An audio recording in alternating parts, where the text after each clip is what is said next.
Hello बच्चों, differential equation के 3 marks वाले क्वेश्चन की सीरीज अब शुरू हो रही है। तो इसमें देखिए, हम ये जो क्वेश्चन है ये बहुत ही हलवा क्वेश्चन है और 3 मार्क्स के लिए आया है, ठीक है, फरवरी 2020 में। क्लियर?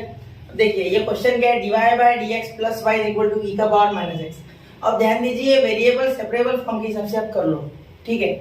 तो आपसे हो नहीं पाएगा उस तरीके से, ठीक है, क्योंकि देखो या x और y को सेपरेट नहीं कर पाओगे। देखो dy बाय dx, ये y उधर लेके जाने की सोच रहे होंगे, ठीक है, तो ये माइनस y हो जाएगा।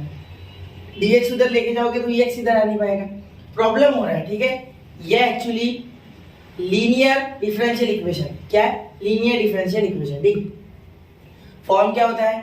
देखो dy by dx plus py is equal to q, ठीक है, ये आपका फॉर्म होता है, बिल्कुल, ठीक है।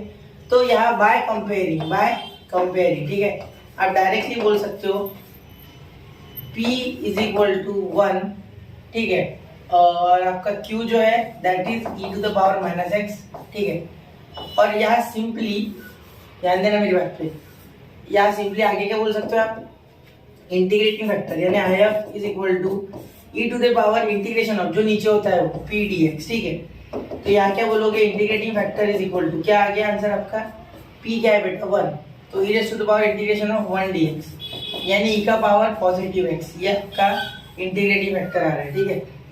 समझ गए इंटीग्रेटिंग फैक्टर तक? ठीक है। तो आगे देखिए बच्चों, अब फॉर्मूला आपको आना चाहिए y into integrating factor is equal to, बच्चों इसमें आप कंफ्यूज होते हो, इसमें 2 फॉर्मूलाज है तो उसकी ट्रिक भी बताऊंगा, ठीक है।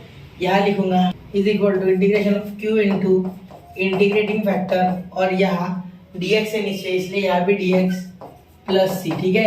ये हो गया बच्चा आपका फॉर्मूला। क्लियर यहाँ तक बात? कोई दिक्कत यहाँ तक नहीं, ठीक है।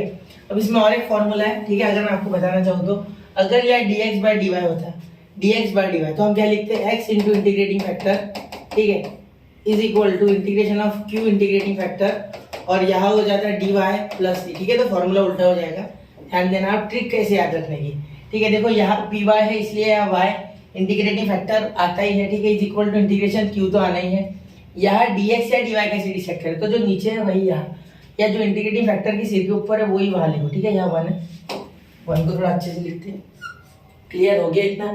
ठीक है, अब शुरू करते। देखो y into integrating factor, what is integrating factor? e to the power x, e to the power x is equal to integration q, क्या है बेटा? q आपका है यहाँ e to the power minus x, e to the power minus x into integrating factor क्या है बेटा? Integrating factor है आपका e to the power x, ठीक है, और प्लस c। क्लियर? अब यहाँ देखिए y into e to the power x, ये यहाँ सॉल्व करोगे ना, ठीक है, dx भी है, dx लिख लो, ठीक है।